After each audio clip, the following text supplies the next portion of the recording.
counting is underway in Ghana after Saturday's general elections. The polling centers officially closed at 5 p.m. yesterday, and the election results are expected to be announced on Tuesday following a voting process that was largely peaceful except for a fatal shooting in the north of the country. The West African nation is guaranteed a new president as the current president, Nana Akufo-Addo, steps down after 2 terms in office. This year has been a litmus test for several African countries as voters headed to the polls. Let's now bring in Professor Kojo Asante from the Ghana Center for Democratic Development to discuss this. Prof, a very good morning to you. Thank you so much for making time for us. And I want to start off looking at the work that has been done by some of the observers and what the observers have picked up on election day, but also the days leading up to election day. How would they characterize what happened during the elections? Thank you, and a very good morning to all your viewers and listeners. I think generally one would say that both electoral officials and voters have complied with electoral procedures. The electoral materials have been at most polling stations.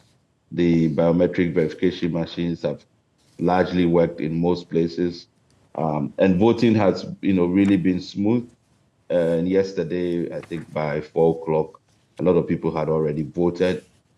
There is some early signs of apathy in some of the large urban areas. And we're still collecting data to assess, how much of that is the case. But elections, in terms of voting, has been pretty much smooth and violence-free. But we've, of course, picked up a few issues, particularly in the coalition, and that has been the challenge in the last 2 elections, which is still something we have to deal with. Okay, so when you speak about coalition, is that when you speak about, is it with the calculating of the results? Yes, so the tabulation of the results. So what are the issues there that have been picked up by the observers?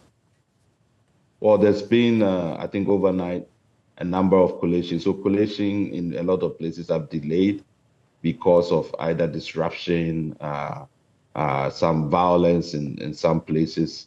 The police had to step in and suspend the process, for a while before collation started. So we are not getting certified results for presidential elections at constituency level, and then also the declaration for parliamentary seats yet.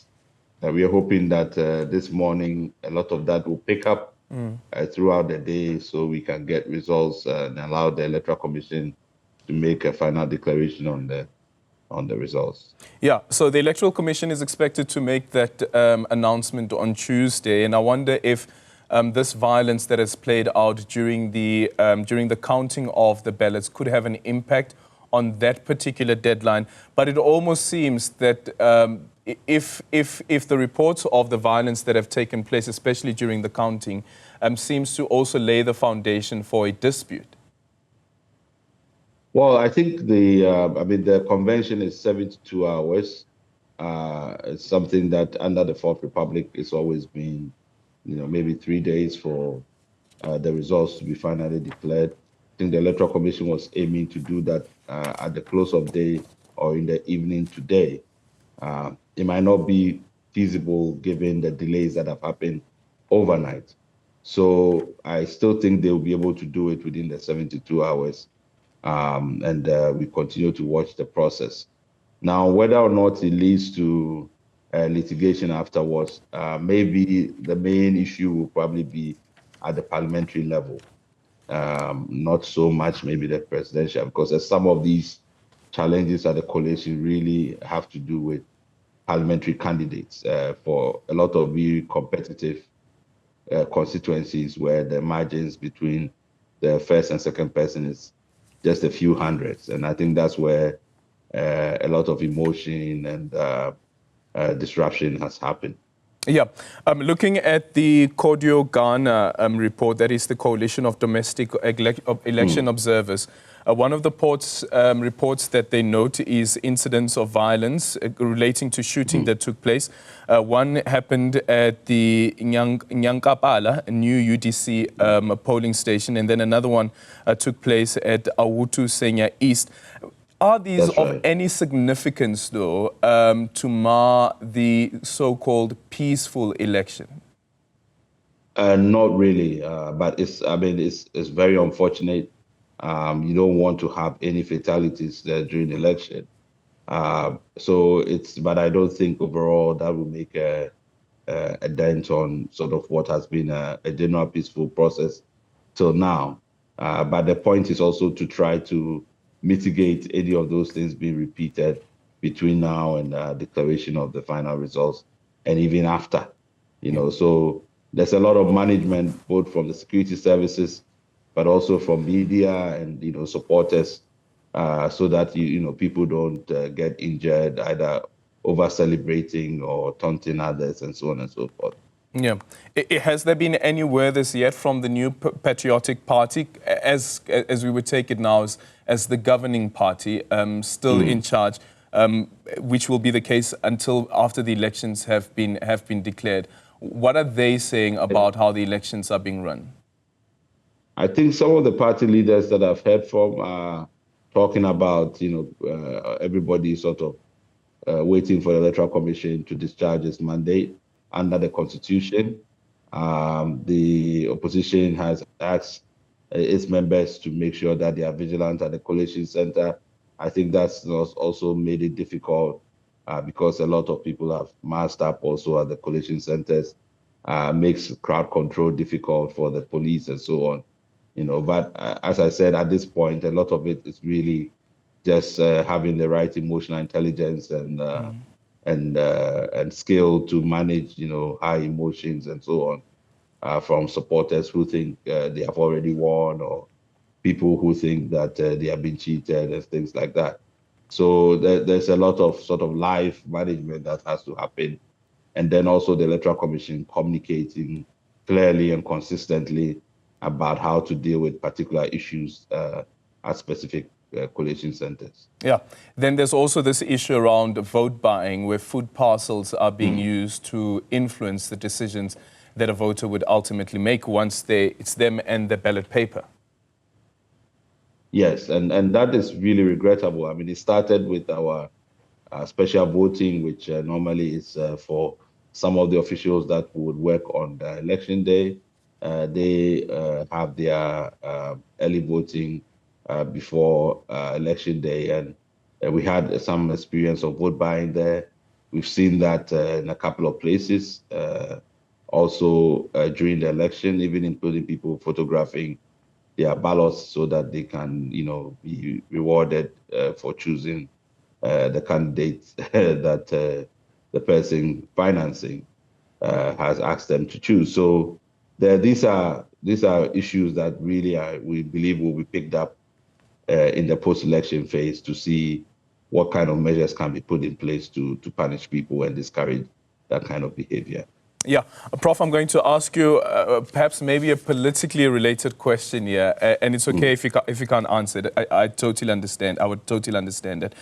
But John Mahama, once again running for elections, he has failed twice before to get re-elected as the president of Ghana. What do you read into his decision to give it a try once again? I think, at least from his own statement, he feels that he has unfinished business. Obviously, he left office in 2016 under a little bit of a dark cloud because we had gone to the IMF around that time. There were allegations of corruption and mismanagement and so on. I think the whole essence for him is that he thought he needed another opportunity to leave some legacy. And if it happens that is what Ghanaians have chosen, then I think Ghanaians will be watching very closely if he comes to do something different. And also these elections really a referendum for the NPP around how it has been able to manage the country and also take the country out of, for instance, one of the biggest issues that Ghana faced during the tenure of John Mahama was the electricity crisis as well as the economic crisis. Yeah, I think the economic crisis is the biggest challenge. And I think even after this election, of course, that challenge doesn't go away. Ghana is highly indebted, and the economy is struggling with inflation and depreciation of the cedi. There's a lot that people have suffered in terms of their investments. So there's a lot waiting for the new government to come in and deal with, and the expectations are high. So, we are basically broke in many ways. So there's a lot of promises that both the NPP and NDC have made in spite of the economic challenges. And when they get into office, there will be a lot of pressure on whoever is elected, to try and respond to these things. So I think that the challenges for any of those parties, if they are to continue or to come in afresh, will be enormous. Yeah, the challenges would be enormous. And do you think, if possible, if the NPP gets voted in once again, and the vice president is then declared the victor out of these elections, Muhammadu, would it mean a continuation of the policies that were already there under the now outgoing president under the leadership of the New Patriotic Party? Or could it also pronounce, or perhaps maybe mean, some sort of change in direction? Well, I think the vice president has struggled with trying to find the right middle ground as to sort of claiming the legacy of the current regime under President Nana Akufo-Addo, but also charting his own path because of the discontent that the economic challenges have brought. He's trying to position himself as his own man, and he's looking at technology and things like that as the anchor for a lot of transformation that he is hoping to lead. So I think that the balance has been difficult. So sometimes you can see there's a real determination to hold on to the policies like the free SHS, which is a free senior high school policy, and President Akufo-Addo, but at the same time, trying to push, digitalization as his own sort of mark, that he wants to pursue. So I don't think it's been an easy balance for him.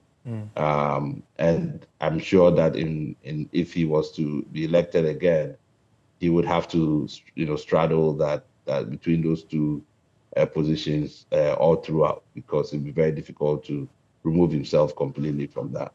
Okay.